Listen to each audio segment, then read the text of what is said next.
Want to get better at watercolor painting? In today's art tutorial, I'm sharing my top 5 tips for successful watercolor florals. Hey friends, welcome back. My name is Shayda Campbell, and around here we make art and it's fun, not scary. And in today's tutorial, we're going to create a little watercolor floral painting together. But even better than that, I'm going to share 5 tips that will have you painting better right now. And make sure you watch until the end because tip number 5 is my absolute favorite.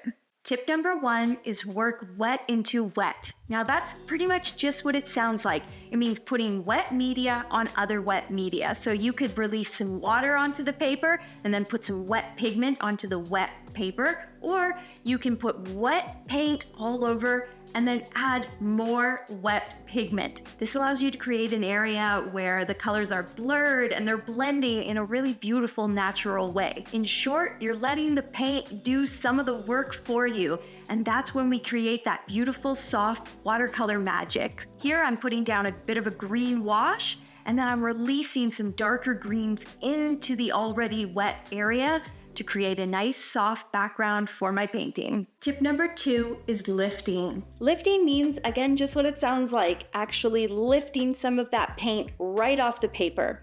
The first thing I'm doing here is trying it with a wet, clean brush. So take the brush, press it against the area where you don't want any pigment, and then blot the brush on your paper towel, quickly come back and do it again. Another way to do this is to take some cotton swabs, Q-tips, or paper towel and just really get in there and blot. You'll lift a lot of color quickly, especially using paper towel, and you can use something like Q-tips for the smaller areas or your paintbrush. Here, what I'm doing is trying to create the shape of a conical hydrangea, and so I'm blotting in a sort of cone shape right in the center of that green wash. Tip number 3 is use a wet on dry technique, or consider layering. Too often when you're a watercolor beginner, you feel like you need to sit down and paint and make it a masterpiece, when actually we need to wait for things to dry in between, and then you come in and start layering.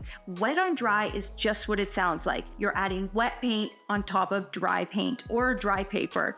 That allows you to be really precise. Remember when we did the wet into wet, it was blurred, it was beautiful. This is the opposite. Now you can achieve a beautiful amount of precision because that paint is not going to move. It's not going to go anywhere. So what you see me doing here is laying down some loose brush marks to create the shadow and shape of the petals on my hydrangea. And I'm also doing some really thin detail work where I'm almost sketching in little blossoms, creating that look of the beautiful hydrangea flower, which is made up of all those tiny little blossoms. A little bonus tip here, use a hair dryer if you need to. If you're feeling impatient, get the paint dried and continue adding more detail, just working in layers. Working wet on dry and layering in this way allows you to add all those details that you want. Something like putting in leaves, whereas before with the wet on wet, you might have just hinted at them. Now you're really painting them in detail. And if you want to learn to paint all sorts of different flowers, I have a wonderful watercolor e-course with a focus on flowers. You can find the link in the video description. Tip number 4 is my secret weapon, and that is gouache, white gouache specifically. With watercolor, you always need to work from light to dark, so thinking about those highlights and light areas right off the bat is really important because you can't really work the other way.